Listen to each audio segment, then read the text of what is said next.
achieve, we seem to be living through incredibly troubling times. Anxiety is very high. We're trying to make the best of things, but not being troubled when you're isolated from your support networks, or you can't do some of the things that help you to maintain your well-being. When you've got bad news being constantly pumped into your house or even the palm of your hand through your phone, it's incredibly difficult not to feel troubled. And yet, there is great hope and wonderful community action springing up all around us. On Friday in our street, we had a kind of impromptu social distancing street party for VE Day, which was hastily organised in 2 minutes the night before, when everyone came together for another community action, which was the Clap for Key Workers. The chance to meet neighbours that we see often but don't actually talk to was really joyful. And there was a sense that somehow this was one of those events that would never have happened without the current situation, but yet we will talk about for years and years to come. There was a sense that the spirit that carried people through the war, and that some of the people who remember VE Day were talking about, was making the best of things. It was about duty and service and community before self, and all of the things that will carry us through the current challenges of COVID-19. But amid all the flags, as you see, and the bunting and the cream teas and the waving, it's worth remembering we're not the only country to have this spirit.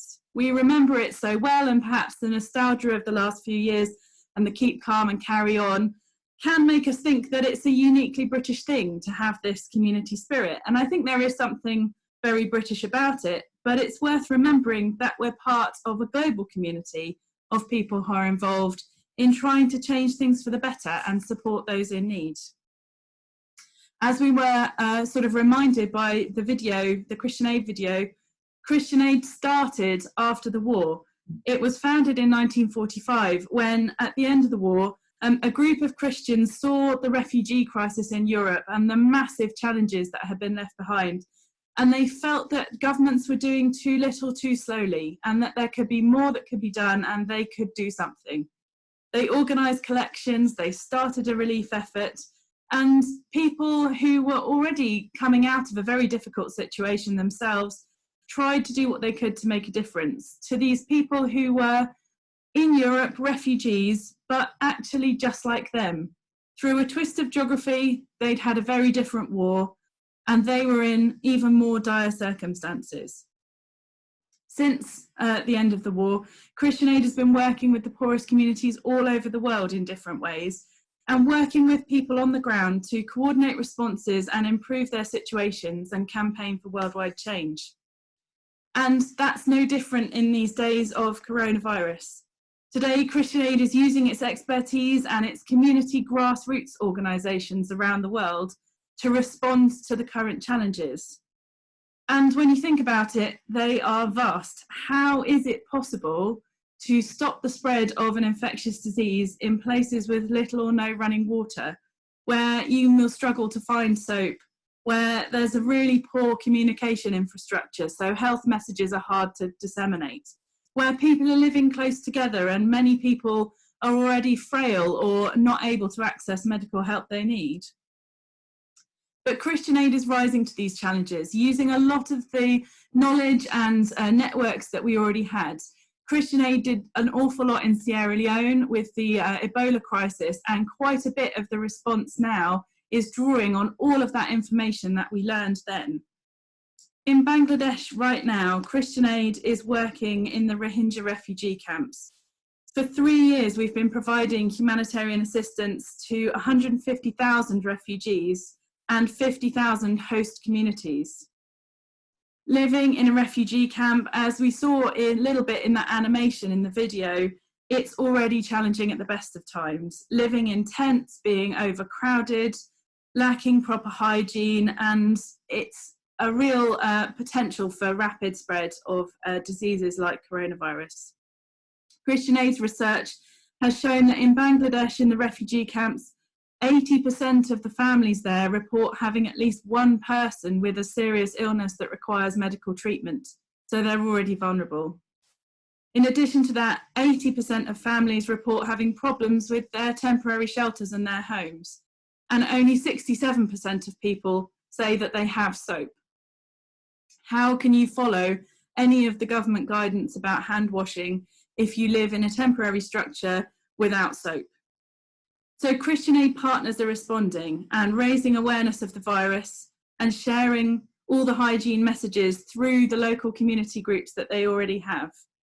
We're using posters, we're using megaphones, we're training doctors in the camps to how to treat people if they come across anyone who's ill, and they're conducting door-to-door distanced hand washing training. They're giving out 50,000 people kits of soap, and water stations are being built in as many places as possible. And that's not just in Bangladesh, it's all over the world where we work. In Nigeria, we also work in refugee camps, and the situation is very similar. And now, because of social distancing, it means that a lot of staff are unable to visit and to do the work that they have been doing. But as we've seen here, where there's a lack of staff able to do the job, community volunteers have risen up and taken things on themselves to plug that gap. People who already live in the communities are helping to set up hand washing stations, are telling people what they need to do, are making sure that food parcels can be distributed without people coming into too much contact with one another. I don't know about you, but it's hard to imagine being faced with lockdown, but while already being in a cramped and difficult conditions. We are very lucky in our house here that we have a beautiful garden, we are able to go out, we're not living right next to our neighbours. But people all over the world in difficult circumstances are stepping up and volunteering. The passage we heard from John's Gospel is one that reminds us not to let our hearts be troubled. And as we said, it can be hard. But this passage also offers such comfort to those facing difficult times, and especially bereavement. Much like the disciples, we don't necessarily understand all that's happening around us. We are asking the same questions of Jesus now that the disciples seem to be asking then.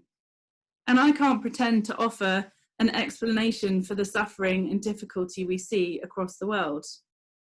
But Jesus responds by offering himself. It's not an easy answer, but it's the way to God the Father. Jesus is the way, the truth, and the life, a way to know God. But Jesus also promises us more. He says, "Very truly I tell you, the one who believes in me will also do the works that I do, and in fact will do greater works than these, because I am going to the Father." So I think that's the message I'm holding on to from both our celebrations of VE Day on Friday and from this very strange Christian Aid Week. Out of the terrible events of the Second World War, people stood up in the name of Jesus and reached out to those who were suffering. They started an organisation which is still working in the poorest communities today and showing God's love across the world. Your actions and donations in this strange and locked down week can reach out beyond your home, beyond the people you can see or wave at across the streets, and to strangers who are facing the same danger, but in very different circumstances. Though our hearts may be troubled, we have the promises of Jesus and the ability through him to do great works in faith. So maybe that will be the good that comes out of 2020. We'll look back on this time as we did look back on 1945, and we will remember how love didn't fail, how we reached out to one another across streets and across continents, despite the fact that we didn't actually go anywhere at all. Maybe, like the story of Theodore from the video, those actions will be remembered in decades to come as a testament to our faith and our community in a time of great adversity. Let our hearts not be troubled. Let's get to work.